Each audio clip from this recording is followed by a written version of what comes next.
Hello everyone, AmyR here with Prairie Paper and Ink, and I was going through some of my supplies today and I came across this Simon Says stamp Bouquet of Flowers stencil that I'd gotten forever ago. So I decided to make a card. So I was starting with some Nina Solar White 110 pound cardstock. I had cut the sheet in half, so it was 4 1/4 by 11, and I scored it at 5.5 inches with my Teflon bone folder. And then I've got my stencil, and I'm just going to use some micropore tape to hold the stencil in place. You could use painter's tape or even post-it tape if you wanted. I like the micropore tape unless I'm doing heavy inking. Then I'm going to use something like the painter's tape, etc., because the ink can seep through this micropore tape. But for what I was planning on doing, it worked just fine. So I taped the stencil into place and also used the tape to kind of mask off the open areas of the other parts of the stencil where I didn't want ink to get.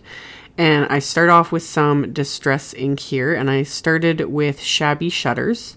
And I just kind of sponged it on. I didn't worry about getting, a perfect blend because I'm planning on using more than one color, and I'm also planning on doing a bit of spritzing over top of it, of course, later on. So I did the Shabby Shutters first, and then I sponged on a little bit of Mowed Lawn. And then I'm just going to keep moving this stencil around and doing the exact same thing. I kind of wanted to do a little cluster of tulips on the right-hand side of my card. So just sponging the color on, really, really simple. I did all the stems first since I'm working with, similar colors. Plus I wanted to get everything kind of laid out how I was seeing it in my head anyway.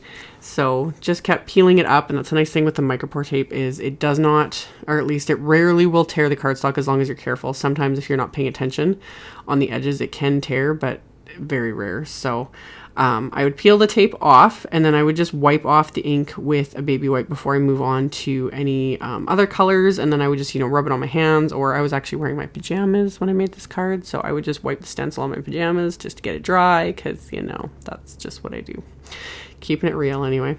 So for the actual tulip itself, I did the exact same thing, just got some more micropore tape to tape off the edges, and then I started with Spun Sugar and sponge that on with my little ink blending tool, keeping the color kind of deeper towards the bottom of the tulip. And then I took a bit of worn lipstick and added that. And then when I was looking at it, I was like, ooh, this would look really pretty with a little bit of yellow. So I grabbed some mustard seed and just kind of pulled that in from the top. And again, just kept repeating the process. So I just sped this up really fast as I just did the same thing over and over again. With this, I didn't worry about wiping the stencil between the colors. So sometimes the spun sugar would pick up a little bit of the mustard, but it's flowers. They all look a little bit different, and the colors kind of blending this way just was fine with me. And I just kind of kept playing around with it until I was happy with everything and how it looked. And then once I was done with the flowers themselves, there's this little 3-dot area, I guess, of the stencil, and I decided to add that to kind of the center of each tulip. This time I was just trying to be really careful to not get the color anywhere else, so I didn't bother with the micropore tape since it was just a tiny area. And I just sponged a little bit of wild honey onto those areas. And then since I had everything out, I was like, I should add one more to the inside because I got to finish the inside of the card, of course.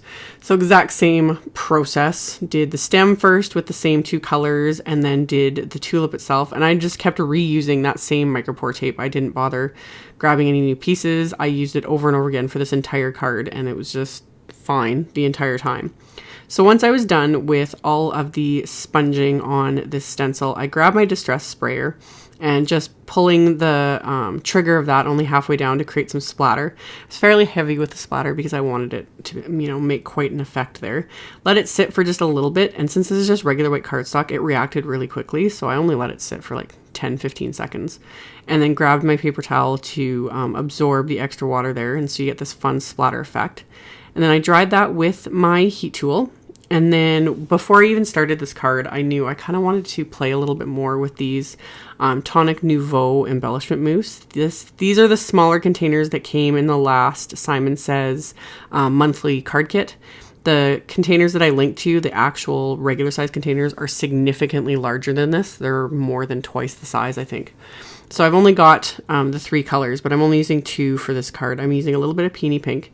And I'm just picking it up just very lightly with my finger. You can't really see it. When it catches the light, you kind of see the little bit of shimmer. I wanted it to be really, really subtle.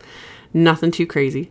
And with this, I didn't actually mind. I usually don't like getting stuff on my fingers. It just bothers me. Like, I don't mind ink on my fingers. I don't like adhesive or anything just textured, obviously. But this stuff, it didn't bother me. Usually I'm not one to work very much with my fingers on cards in this sense anyway. But yeah, it totally works. But if this bothers you, you can definitely pick it up with a sponge or something like that. But I just found picking up a little bit with my fingers and then just rubbing it over the stenciled area just gave me that little bit of shimmer. So I used, like I said, the peony pink for the flowers themselves, and then for all of the stems and leaves, I just used a tiny bit of pure platinum. And when I was done, I would just wipe my finger on a baby wipe, and I made sure to wipe the stencil off as well. I didn't want to let that dry on the stencil. And then yeah, I've just got that little bit of shimmer, just very simple, kind of subtle. So once I was done with that, for my sentiment, I'm using the Simon Says Happy Birthday Wafer Die, and I'm just using the word birthday. And I have this large scrap of black cardstock, and I just wanted to make sure I would be able to die cut the word 3 times from that. And I was able to, so I grabbed that and some Stick It adhesive that I trimmed down to fit the back of this cardstock. So I've cut down the Stick It adhesive. I'm going to peel off the backing paper from the Stick It, and then I'm going to apply this to the back of this black cardstock, press it down really, really well. And then this way, that whole piece of cardstock is covered in adhesive. Because this is such a detailed die cut, I really didn't want to sit around and fiddle with, it would be more time consuming trying to apply adhesive to the back of it. So I'm running this through my Big Shot machine. So I'm going to die cut this word 3 times. And once I've got it all die cut, I'm going to pop out 2 of the die cuts, remove the adhesive backing and all the centers, and then I'm just laying them over top of the one that I just left in the scrap of cardstock, just to hold everything in place, because this is so detailed and, you know, it likes to kind of bend in every which direction. So you can't really see it because it's just black on black here, but I stacked it 3 times, and having that Stick It adhesive just made it so much easier because you have time to reposition and move it around. With Stick It, it doesn't fully adhere until you apply, like really rub it down and apply pressure. So you do have time to, you know, make sure things are lined up properly, it's in the right place. And then once you're happy with it, then you can press it down and it becomes a permanent bond. So I don't reach for it this very often. And then when I do, it's like, why don't I use this more often? It's such a good adhesive. So I adhered that word birthday into place.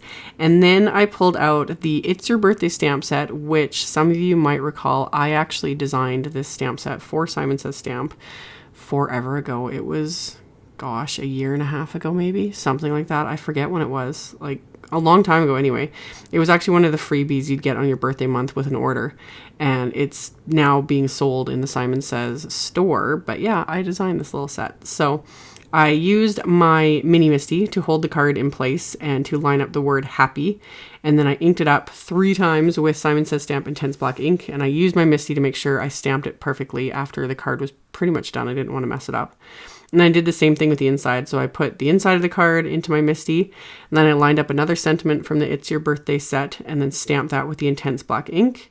And I didn't stamp it perfectly, so that's where the beauty of the Misty comes into place, is I can just re-stamp it over and over again until I was happy with it.